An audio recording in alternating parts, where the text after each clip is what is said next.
नमस्कार, बहुत स्वागत है आप सभी का। मैं आपके साथ अस्मिता दुबे और आज खास कार्यक्रम में बात करेंगे गौ माता की, जिसको लेकर राजनीति भी होती है तो कहीं आवाज बुलंद की जा रही है, आंदोलन की कोशिश की जा रही है।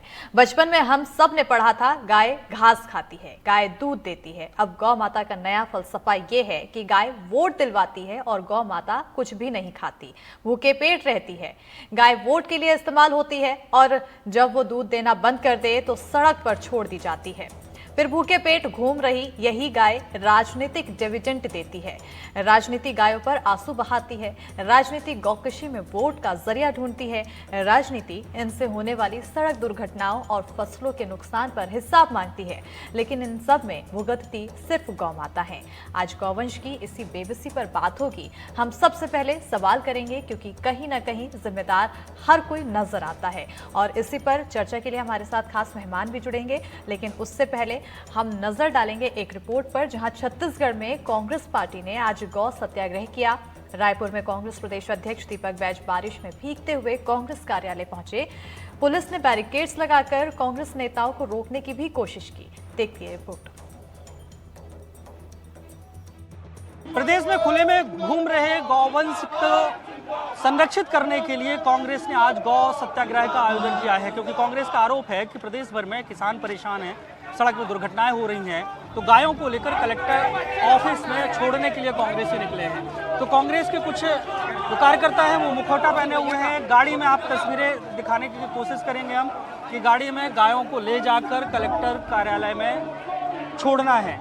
और क्योंकि आज बारिश हो रही है, कांग्रेस का ये आक्रामक आंदोलन था, लेकिन भीगते हुए तमाम कांग्रेस के नेता हैं, चाहे प्रदेश अध्यक्ष हों और मेयर हो और पूर्व विधायक विकास उपाध्याय, ये सब इनकी अगुवाई में कांग्रेस के नेता आंदोलन कर रहे हैं। और इनका आरोप है कि पिछली सरकार बेहतर काम कर रही थी गायों के संरक्षण में, लेकिन भारतीय जनता पार्टी के शासन आने के बाद से गायों को संरक्षित करना रोक दिया गया है और उसकी वजह से सड़कों पे गायें नजर आती हैं। हम एक बार और कोशिश करते हैं प्रदेश अध्यक्ष जी से बात करने की। आंदोलन बिल्कुल, आज बरसते पानी में भी पूरे प्रदेश में हमारे कार्यकर्ता सड़कों पर है, इसलिए कि प्रदेश में गौवंश की रक्षा करना है, इसलिए कि प्रदेश में गौ वंश की हत्याएं हो रही है। लेकिन सरकार आंख बंद करके रखी हुई है। लगातार मवेशी सड़कों पर एक्सीडेंटल की घटनाएं घट रही है, कई परिवार उजड़ गए, लेकिन सरकार के पास इसको व्यवस्थित करने के लिए कोई भी उपाय नहीं है। इसलिए पूरे प्रदेश में आज गौ सत्याग्रह का आयोजन कांग्रेस पार्टी ने किया है। आज निश्चित रूप से आज पूरे रायपुर में उपस्थित हुए, लेकिन बरसते पानी में भी हमारे कार्यकर्ता सरकार के खिलाफ में विरोध प्रदर्शन कर रहे हैं। कौन करेगा गौवंश की रक्षा? देखिए, पहले भी कांग्रेस की सरकार ने गौवंश को सहेजने के लिए, उनके स्वास्थ्य को ठीक रखने के लिए गौठान समिति का निर्माण किया था। भारतीय जनता पार्टी तो हमेशा सरकार में तस्करी करवाती है। भारतीय जनता पार्टी के नेताओं के गौठान से गायों की मृत्यु हुई है। भारतीय जनता पार्टी गाय के नाम पर वोट मांगती है, लेकिन गाय जो पवित्र माना जाता है पूरे देश में, गाय को हम पूजते हैं। कांग्रेस पार्टी इन गौवंश को लेकर हम जिला कलेक्टर जा रहे हैं। हम जो सोई भारतीय जनता पार्टी को जगाने का काम कर रहे हैं। विकास उपाध्याय जो पूर्व विधायक है, उनका ये कहना है कि सरकार को जगाने की कोशिश कर रहे हैं और गौवंश जो खुले में घूम रहे हैं उसकी वजह से एक्सीडेंट भी हो रहे हैं। और भारतीय जनता पार्टी पर उन्होंने आरोप लगाए कि भारतीय जनता पार्टी गौवंश को लेकर राजनीति करती है। तो ये आंदोलन पूरे प्रदेश में है और राजधानी रायपुर में कलेक्ट्रेट में गायों को छोड़ने के लिए ये आंदोलन गौ सत्याग्रह के रूप में कांग्रेस ने किया है। कैमरा पर्सन प्रवीण साहू के साथ जुल्फिकार अली, एनडीटीवी। तो कांग्रेस की तरफ से गौ सत्याग्रह किया जा रहा है और इसी को लेकर सवाल बन रहा है कि आखिर इस पर राजनीति क्यों हो रही है। और इसी पर चर्चा के लिए हमारे साथ खास पैनल जुड़ चुका है। सत्य प्रकाश सिंह जो कि छत्तीसगढ़ कांग्रेस के प्रवक्ता हैं, साथ ही साथ हमारे साथ उज्जवल दीपक जुड़ चुके हैं, बीजेपी छत्तीसगढ़ बीजेपी के प्रवक्ता हैं और साथ ही साथ अन्य मेहमान जो कि आय अली एनिमल राइट्स एडवोकेट हैं, Ayaan Khan animal rescue team से हैं। आप सभी का बहुत बहुत स्वागत है। सबसे पहले सत्यप्रकाश सिंह जी, आपसे सवाल पूछना चाहूंगी कि आखिर गाय माता पर भी इतना बड़ा सवाल उठाने की जरूरत क्या आ पड़ी? उससे पहले ये आपने कदम उठाए कि आपने कोई चिट्ठी लिखी हो गाय को लेकर, खुले मवेशियों को लेकर, तमाम तरह के उपाय अपनाए जाते हैं, लेकिन इससे पहले ही सत्याग्रह। स्मिता जी, आपने अच्छा सवाल किया कि सत्याग्रह की जरूरत क्यों पड़ी। ठीक है, अगर पिछले 7 महीने की सरकार की बात करें तो देखिए 7 महीने पहले क्या गौठान थी, एक योजना ऐसी थी जो 15 सालों में रमन सिंह की सरकार थी, उन्होंने कभी सोचा नहीं था। देखिए राजनीति का विषय है बीजेपी के लिए, मगर हमारे लिए वो राजनीति का विषय नहीं है। हमारे लिए गौ माता ही है, हमारे लिए जो गौ है उसकी रक्षा करना ही हमारा उद्देश्य है। देखिए सबसे महत्वपूर्ण बात, गौठाने हमने बनाई, उसकी तारीफ केंद्र सरकार ने की, योगी जी ने अपनाया उसको, हमने गौठाने बनाई। देखिए इसी वजह से जो गौ को सुरक्षित किया गया। एक योजना ऐसी जो 15 साल नहीं सोची गई, मगर जैसी सरकार बदलती है तो अपनी राजनीतिक विद्वेष निकालने के लिए उसको उस योजना को बंद कर दिया जाता है, और जिसकी वजह से जो गौ वंश है, जो गौ माता है, वो सड़कों पर आ गई। हाईकोर्ट तक की टिप्पणी की कि जो दुर्घटनाएं हो रही क्यों हो रही है। और उसके बाद देखिए आपको बंदा बाजार का घटना याद होगा, अभी 1 हफ्ते पहले की बात है, 20 से 22 गाय मरी सड़कों पर पाई गई। उसके बाद एक और धमतरी का मामला है। ये तमाम चीजें हैं। इनके 15 साल की सरकार की बात करें, इनके नेता ही, मैं एक नाम भी बता देना चाहूंगा, धमता के इनकी नगर पालिका उपाध्यक्ष हरीश वर्मा, वो तक गिरफ्तार हुए थे। लगभग 300 गाय उनके गौशाला में मरी पाई गई थी। तो इन्होंने सिर्फ और सिर्फ उस समय 15 साल में से बंदर बांट के जमीनों को लेकर, पशुओं का आहार को लेकर, और अब जो 6-7 महीने की सरकार हुई, इसमें भी इन्होंने राजनीतिक विद्वेष निकालने के लिए गौठाने बंद की। देखिए अभी सबसे महत्वपूर्ण बात, इन्होंने जो बंद की उसका उद्देश्य क्या है। जो ये गौवंश को लेकर एक बिल भी लेकर आए, जिसको लिया कि भाई यहाँ से गौवंश आप बेच सकते हैं, मतलब खुले मार्केट में बेच सकते हैं, मतलब अब आप चाहते सीधा विदेशों तक जाए। तो ये दिखता है, क्योंकि अगर पिछले 2014 से बात की जाए तो 2014 के बाद से भारत देश तीसरे नंबर पे बीफ एक्सपोर्ट में, जिसमें इन्हीं के राज्य मुंबई हो, अलीगढ़ हो, गाजियाबाद हो, वो नंबर 3 में है। तो आप चाहते कहने कि छत्तीसगढ़ के भी राज्य जो शहर है वो उसी श्रेणी में आ जाए। तो हम इसी के खिलाफ है कि आप ये क्यों करना चाह रहे हैं। आप राजनीति कीजिए, मगर गांव के लेकर राजनीति मत कीजिए, उनकी हत्याएं मत करवाइए, उनकी संरक्षण कीजिए, उनका कहीं ना कहीं एक आवाज दीजिए। जो हमने बनाए थे, आपको एक बना एक चीज मिला था, 10,000 से ज्यादा गौठान मिले थे आपको, मगर आप वो अपनी राजनीति पूरी करने के लिए आप उसको बंद करा देते हैं। ये दिखता है कि आप नहीं चाहते, कहीं ना कहीं आप अपनी राजनीति चमकाना चाहते, कहीं ना कहीं आप चाहते क्रेडिट जो है वो कांग्रेस पार्टी को, भूपेश बघेल जी को ना मिले। इसके खिलाफ हम लोग हैं कि आप कहीं है ना, उसमें क्या दिक्कत है। बिल्कुल सत्यप्रकाश जी, 10,000 से ज्यादा गौठान आप बता रहे हैं कि अपने कार्यकाल के दौरान आपने बनाए थे। उस समय क्या एक्सीडेंट नहीं होते थे? जब सड़कों में मवेशी होते थे, सड़कों में गौ माताएं होती थी, या फिर किसानों की परेशानी नहीं होती थी, उस समय क्या आंकड़े आपने बताए? स्मिता जी, मैं वो भी बता रहा। देखिए आपको मैंने सवाल बताया कि उस समय होते थे, मैं ये नहीं बोल रहा हूँ, मगर उस समय का अभी के आंकड़े देखिए, उस समय के आंकड़े आपको बहुत कम है। उस समय आंकड़ा सबसे महत्वपूर्ण, हाईकोर्ट ने कभी उस समय टिप्पणी नहीं की। शुरुआत में जब 2018 में सरकार बनी थी, सब कुछ टिप्पणियां हुई थी, चाहे विपक्ष के नाते हो, चाहे आम जनता के नाते, चाहे किसानों ने भी इसके बाद। उसके बाद जब इस योजना को लाया गया, भूपेश बघेल जी के माइंड में बात आई क्यों, इस योजना में आपने 15 साल क्यों नहीं सोचा? इसीलिए तो सोचा गया ना कि एक ऐसी योजना लेके आनी पड़ी जो किसानों को भी लाभकारी हो, जो पशुपालकों को भी लाभकारी हो, दुर्घटनाएं भी कम हो। इसीलिए मैं बताना चाह रहा हूँ कि दुर्घटनाएं जो पिछले 5 साल में थी, वो कहीं ना कहीं उससे पहले के सालों 5 साल में अगर हम तुलना करें तो कम हुई थी, मगर 6-7 महीने में ऐसा क्या हुआ, फिर से बढ़ रही है। उसका साफ नतीजा यही है, गौठान अगर बंद रहेंगे, अगर आप बंद करेंगे तो गौवंश कहाँ जाएंगे? जो आप खुले में छोड़े तो आपने जो आर्थिक तौर पर जो मजबूती मिलती थी जो गौ पशुपालकों को, वो भी बंद है। तो आप बताइए, अगर वो गांव को छोड़ेंगे तो सड़कों पे दिखेगी, और सड़कों पे दिखेगी तो दुर्घटनाएं बढ़ेंगी, सीधी तौर पर बात है। तो आप कहीं ना कहीं अपनी राजनीति चमकाने ये सब चीजें कर रहे हैं। जैसे मैंने बोला कि इनके अगर पूरे केंद्र से उठा लीजिए नेताओं को, चाहे वो स्मृति ईरानी जी का प्रकरण हो, चाहे गिरीश रिजिजू का प्रकरण हो, चाहे विधानसभा में इनके स्वर्गीय के जो मनोहर पर्रिकर जी का प्रकरण देख लीजिए, तो इनके नीति और सोच जो है वो कहीं ना कहीं दूसरी है। मगर सिर्फ और सिर्फ वोट की राजनीति करने के लिए गौ माता को सामने लेके आते हैं। मगर हम जो विपक्ष के नाते बोलना चाह रहे हैं कि आप गौठानों को चालित कीजिए, आप गौवंश का संरक्षण कीजिए, गौ माता को आप सम्मान दीजिए, उनको वोट की राजनीति मत धकेलिए। आप तो इतनी सी बात कर रहे हैं, हमने कोई राजनीति नहीं की, अभी भी उससे मांग कर रहे हैं। बस जरूरत इसलिए एक चीज और बताएं, जो आपने बोला था कि जरूरत इससे आपने पत्र की बात की, हमारे दीपक बैठ जी ने पत्र लिखा था मुख्यमंत्री जी को, जो आज तक मुख्यमंत्री जिसको जवाब नहीं दिया। पत्र पहले भी लिखा गया है, जब ये नहीं सुना गया तो हमको ये करना पड़ा, सड़कों को करना पड़ेगा। विपक्ष के नाते हमारा धर्म बनता है, हम जनता की आवाज उठाए, जो जनता की समस्या है उसको उठाए, और सरकार को सुनना पड़ेगा। ठीक है उज्जवल दीपक जी, आपके ऊपर बहुत सारे आरोप हैं, आरोपों का पिटारा है आपके ऊपर। आप राजनीति के लिए गाय माता का नाम लेते हैं, वोट बटोरते हैं, फिर उनको संरक्षित नहीं करते हैं। कांग्रेस की तरफ से पत्र लिखा गया, उसका भी जवाब सीएम द्वारा नहीं दिया गया। इतने सारे आरोप, इसका क्या जवाब? अस्मिता जी, पहले तो मैं बता देना चाहूंगा कि बहुत ही गंभीर विषय है ये। मवेशियों का, गौवंश का सड़क पे आना अत्यंत ही दुर्भाग्यजनक है इस राज्य के लिए, और ये कोई नई बात नहीं है।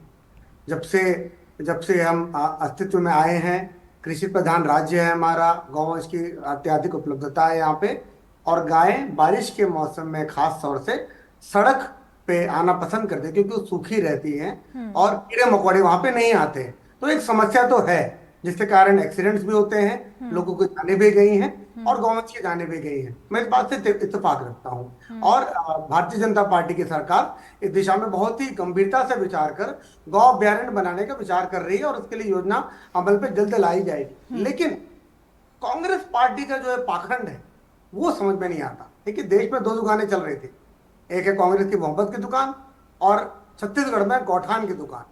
छत्तीसगढ़ में कांग्रेस पार्टी के लिए गौठान कभी गौवंश की सेवा के लिए नहीं बनी थी। छत्तीसगढ़ में गौठान उनकी एक दुकान थी जहां से नकली खाद बनाने का काम करते थे, नकली खाद बेचने का काम करते थे। 1300 करोड़ रुपए का घोटाला जब भाजपा की टीम ने जांच की तो पकड़ में आया कि 1300 करोड़ का घोटाला गौठानों में किया गया है। ये उनके सेकेंडरी आय का जरिया बन गया था उनके कार्यकर्ताओं का, और जो गौठान समिति थी उसमें अत्यधिक भ्रष्टाचार हुआ। इनफैक्ट जब हमारी सरकार आई तो हमने एक कमेटी बनाकर, एक स्वतंत्र कमेटी बना के इसकी जांच भी कराई कि क्या इस योजना को लागू आगे करना चाहिए कि नहीं। आज अगर अच्छी योजना होती तो लागू करने में भी दिक्कत नहीं थी, पर जब अंदर की परतें खुली तो समझ में ये आया कि गौठान की आड़ में ये भ्रष्टाचार कर रहे थे। सैकड़ों गायों की मृत्यु हुई और कहीं कहीं पे तो गायों को बेचा भी जा रहा था। तो कांग्रेस ये पाखंड बंद करे, और आज ये सत्याग्रह का जो पाखंड कर रहे हैं ये उनकी निम्न स्तरीय सोच बजाती कि भरी बारिश में गायों को घसीट कर जिला कार्यालय में ले जाया जा रहा है, एसडीएम कार्यालय ले जाया जा रहा है, और ये सिर्फ ऑप्टिक्स है। इनको गौवंश से तो कोई मतलब नहीं है। और मैं पूछना चाहूंगा कांग्रेस के प्रवक्ता थे, हमारे मित्र हमारे सत्य प्रकाश जी, कि जब राहुल गांधी जी की सभा हुई थी यहाँ पे, दूषित खाना खाने से 150 गायों की मौत हुई थी। इनको गड्ढे में क्रेन की मदद से डाला गया था। वो क्या था? तब गौवंश के लिए इन लोग सड़क पे सत्याग्रह इन्होंने अपने नेता के खिलाफ क्यों नहीं की थी? पुंडर में, जरवाए में जितनी गौठानी थी वहां पर गाय बेची जा रही थी, गायों की संख्या कम हो रही थी, उनको चारा नहीं मिलता था, उनको घास नहीं मिलते थे, उनको पानी नहीं मिलता था, उनको सूखी जमीन नहीं मिलती थी। तो ये अत्याचार हमसे देखा नहीं जाता। बिल्कुल। तो अगला सवाल मेरा अयान खान जी आपसे है, क्योंकि एनिमल्स रेस्क्यू टीम से आप जुड़े हुए हैं, और ऐसे में सबसे अहम ये हो जाता है क्योंकि जब राजनीतिक चर्चा चलती है उस बीच चर्चाएं तो बहुत हो जाती हैं, लेकिन जब गौ माता पर बात हो और गौ माता खुद ही अपनी बात न रख पाए, जिससे आप बखूबी देख पाते हैं कि आखिर वो कितनी परेशानी, कितनी पीड़ा से गुजरती हैं, आखिर कितनी परेशानी होती है। नमस्कार मैम, क्या है कि मेरे को तो बड़ा अफसोस होता है कि गौ माता को आज भी सब लोग राजनीति से जोड़ते हैं। कोई किसी पे बहुत ब्लेम लगाता है, कोई किसी पे ब्लेम लगाता है, पर इस सारे ब्लेम के पीछे सिर्फ और सिर्फ गौ माता ही जो है वो सरवाइव कर रही हैं, वो ही दुख की पीड़ा उठा रही हैं। पूरे मैम रोडों पे गौ माता को लोग घायल एक्सीडेंट करके छोड़ के चले जाते हैं। उस टाइम पे कोई भी आगे नहीं आता है। और अभी कल की बात बता रहा हूँ मैम, कल एक नंदी बैल का एक्सीडेंट हुआ, उसको मैम कल से कोशिश हम लोगों ने करी रेस्क्यू करवाने के लिए। आज 3 बजे मतलब पूरे 13 घंटे बाद वो हॉस्पिटल पहुंच रहा है। हम सारे वरिष्ठ अधिकारियों को बोलते हैं कि सर मदद करिए, कोई किसी का नंबर देता है, कोई किसी का नंबर देता है। मैम बड़ी दुख की बात है मैम, सिर्फ ये जो कहने वाली बातें मैम, सब लोग दूसरे का नंबर ही देते रह जाते हैं। वो जो गौ माता जो रोड पे पड़ी है मैम, वो सिर्फ दर्द के साथ ही तड़प के मर जाती है। कहीं ना कहीं यहाँ पर परेशानी गौ माताओं को होती है, परेशानी सड़कों पे वो बैठती हैं तो जो गुजर रहे होते हैं उन लोगों को भी होती है। बिल्कुल अयान खान जी, इसलिए मैम हम लोग अभियान चलाते हैं रेडियम बेल्ट का, जिससे रिफ्लेक्शन पड़ता है तो गौ माता दिख जाती हैं, तो लोग एक्सीडेंट से बच भी जाते हैं। हम लोग तो मैम जमीनी तौर पे आके काम कर रहे हैं। मेरी सभी से हाथ जोड़ के विनती है कि आप लोग भी गौ माता के लिए रोड पे आए, उनकी सेवा के लिए, उनकी मदद के लिए। बिल्कुल। अयान अली जी, आपकी ओर आना चाहूँगी क्योंकि बहुत ही गंभीर विषय है गौ माताओं को लेकर। कहीं ना कहीं एक तरफ वोट बटोरने की बात कही जा रही है, सत्याग्रह चल रहा है, लेकिन आम परेशानी जो है वो सिर्फ गौ माता को हो रही है और आम लोगों को हो रही है। असल में कदम क्या उठाया जाना चाहिए ताकि इससे परेशानी, ये जो परेशानी है, इससे निजात मिल सके?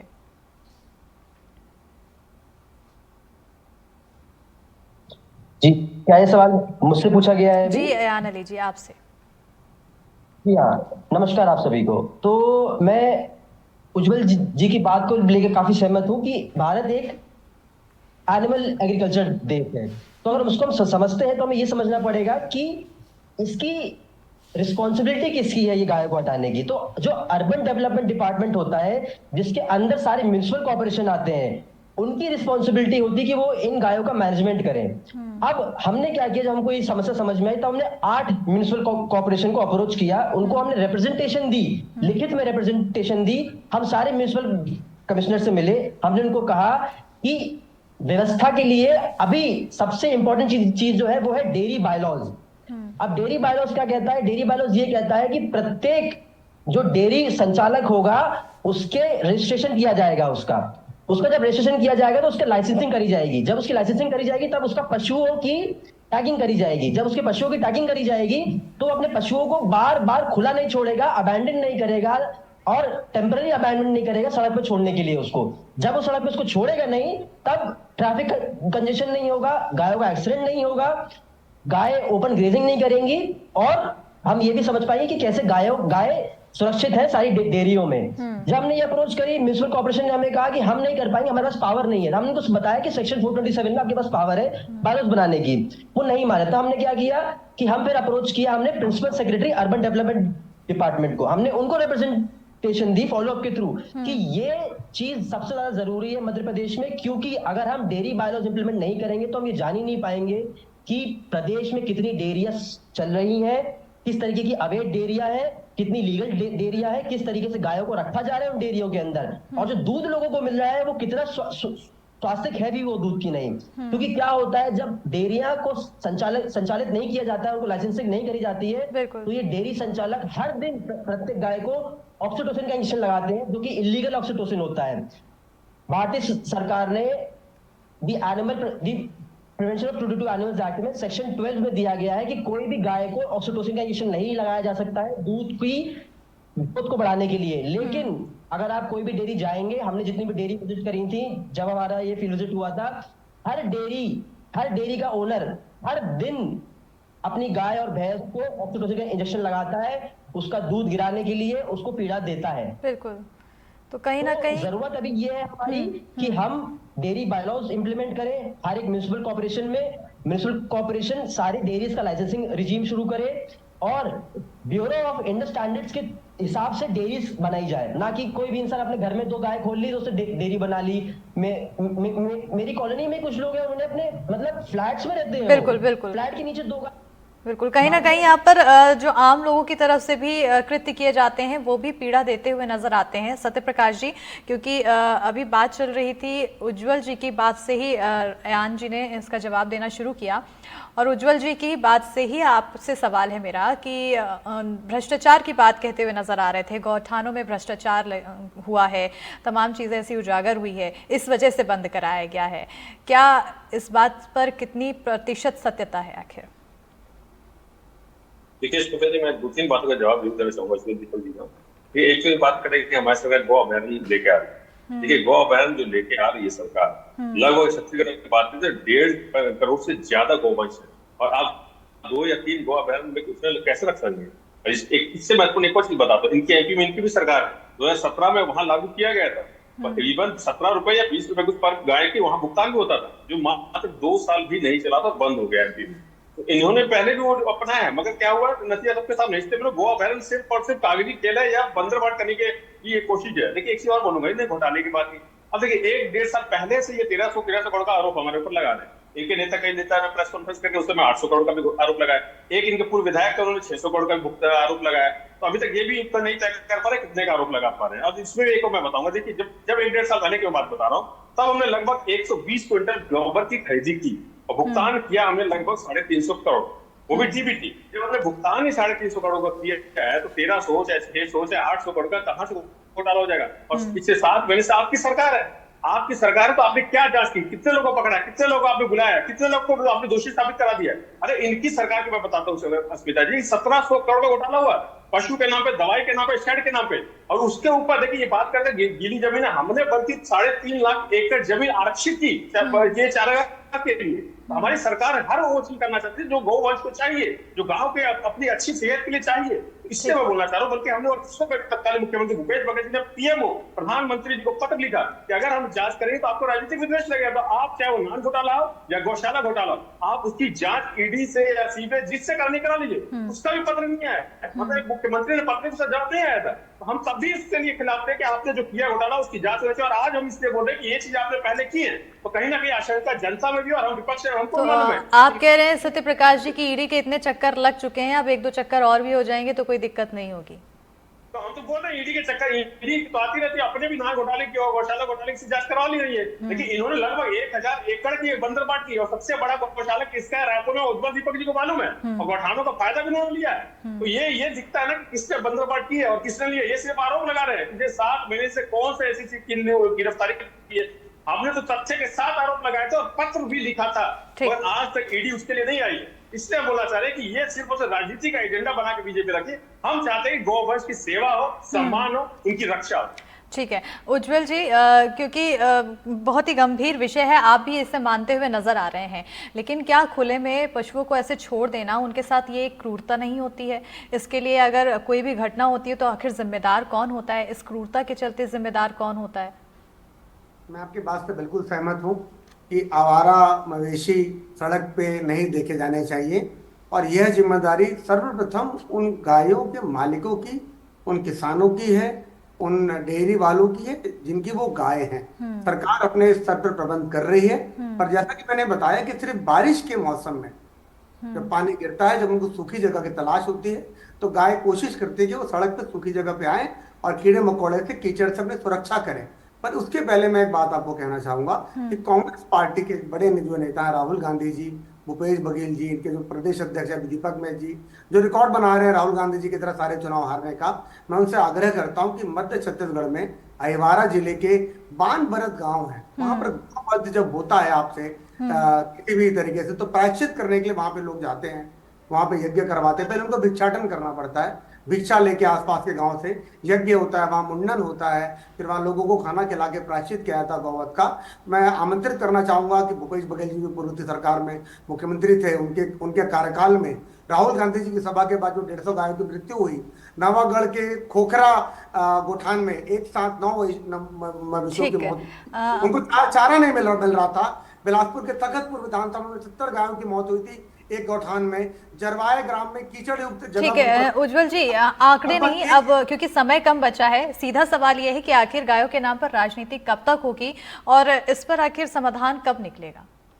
अस्मिता जी, मेरा बस यही था, अनुरोध करना चाहूँ कि वो आए और गौवध पर प्रायश्चित करें, वहां पर भिक्षाटन करें, यज्ञ कराएं और गौवध पर प्रायश्चित करें। और ये पाखंड नहीं करना चाहिए। हमारी सरकार बहुत गंभीर है, इस समस्या को हम स्वीकार करते हैं कि गाय सड़क पे नहीं आनी चाहिए। मैं बार बार कह रहा हूँ आपसे, एक्सीडेंट्स नहीं होने चाहिए इनके कारण, ये समस्या है। हमारी सरकार गंभीर है, पर इस समस्या को निपटाने के चक्कर में हम भ्रष्टाचार का सहारा नहीं लेंगे, हम फर्जी गौठान नहीं खोलेंगे। निपटान के लिए कदम क्या होंगे?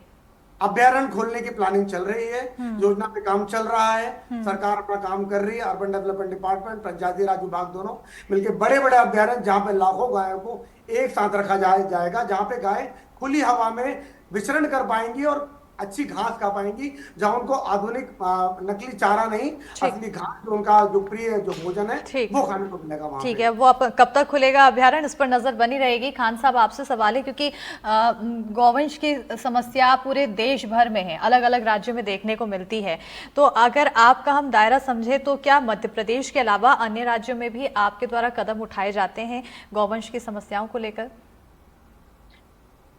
जी बिल्कुल उठाए जाते हैं। पहले तो मैं माफी चाहता हूँ, मैं कुछ बोलना चाहूंगा जी। कि गौवंश पे कभी भी कोई इसमें आवारा पशु ना जोड़े, क्योंकि ये आवारा नहीं है, ये हमारे लिए बहुत सम्मानजनक है, बहुत बिल्कुल। रिस्पेक्टफुली शब्द है गौ, तो उस पे कभी कोई अब आइंदा आवारा शब्द ना जोड़े। और जहाँ तक रही गौ माता की तकलीफ की बात, तो हम लोग तो रोज प्रयास कर ही रहे हैं, हम लोग हाईवे पे भी जा रहे हैं, रोज चेक करते हैं कि कितने एक्सीडेंट तो नहीं हुए, कोई गौ माता घायल तो नहीं है। हमारी टीम और हम सब जगह जितना हम कर सकते हैं उतना तो हम कर ही रहे हैं, हाईवे पे जाके गायों को साइड भी करते हैं ताकि हादसा होने से बच जाए। हम हादसे का वेट नहीं करते, हम हादसा होने से बचने के लिए जाके पहले ही उनको साइड कर देते हैं। तो अभी हमारी टीम पूरी कोशिश कर रही है, सारे हाईवे पे जा ही रही है और सबको जितना कोशिश कर सकती है कर रही है, क्योंकि अभी नगर निगम के बहुत सारी चीजें सिर्फ पेपर में चल रही हैं और सामने हम लोग जो कोशिश जो हम देख रहे हैं वो वैसा हमें हेल्प नहीं मिल रही है। भोपाल में एक ही मात्र आसरा है जहाँ पे सारे पशु एडमिट होते हैं, वहां पर भी नगर निगम द्वारा कर्मचारी नहीं दे रहे हैं, वहां पर भी पशु लेने से मना कर दिया गया है। तो हमारे लिए तो बहुत बड़ी दुविधा चल ही रही है, तो इसलिए हम यही चाहते हैं कि जल्द से जल्द इसके लिए कहीं ना कहीं आपको भी मदद की जरूरत है और कदम उठाए जा रहे हैं। समय मेरे पास बहुत ही कम बचा है, आखिरी सवाल मेरा आपसे है अयान अली जी, क्योंकि यहाँ पर जैसे कि आप बताते आ रहे थे कि डेयरी ओनर होते हैं, उनकी तरफ से भी क्रूरता दिखाई जाती है, कई तरह की परेशानियां जिसके चलते गायों को होती है। आखिर उनके ऊपर क्या कहता है कानून, क्या कुछ धाराएं उनके ऊपर लगाई जा सकती है? जी हाँ, प्रत्येक डेयरी संचालक के ऊपर अगर वो क्रूरता करता है जानवर के लिए तो उसके खिलाफ कार्रवाई करी जाती है, कानूनी कार्रवाई करी जाती है। इसके अलावा अगर म्युनिसिपल कॉर्पोरेशन चाहे तो उनके ऊपर फाइन लगा सकती है। फॉर एग्जाम्पल, अगर मेरे पास एक गाय है, मैंने उस गाय को निराश्रित कर दिया, कोई भी गाय वो नहीं होती है अबैंडन्ड, निराश्रित किया जाता है उसको प्रत्येक डेयरी संचालक द्वारा। तो जब मैं उसको निराश्रित कर रहा हूं तो म्युनिसिपल कॉर्पोरेशन का काम है कि वो उस संचालक को के ऊपर फाइन लगाए। मैंने एक बार छोड़ी 2,000 का फाइन लगाया, तीसरी बार छोड़ी 3,000 का फाइन लगाया, चौथी बार छोड़ी 5,000 का फाइन लगाया, उसके बाद जब छोड़ी तो फिर परमानेंटली जानवर सीज ही कर लिया मैंने। तो ये तरीका है अबैंडनमेंट को रोकने का, ये तरीका है कि हम उसको कंट्रोल करें, हम उसको मिटिगेट करें। बिल्कुल, कहीं ना कहीं इन तमाम तरीकों के माध्यम से हम इस परेशानी से निपट सकते हैं, साथ ही साथ राजनीति के बजाय इसके ऊपर कुछ समाधान भी निकाला जा सकता है। बहरहाल आप सभी का चर्चा में जुड़ने के लिए बहुत बहुत शुक्रिया। सत्यप्रकाश जी हमारे साथ जुड़ने के लिए बहुत शुक्रिया, उज्जवल दीपक जी और साथ ही साथ अयान अली और अयान खान, आप सभी का जुड़ने के लिए बहुत बहुत शुक्रिया। इसी के साथ हमारे इस खास कार्यक्रम में इतना ही। देखते रहिए NDTV मध्य प्रदेश छत्तीसगढ़।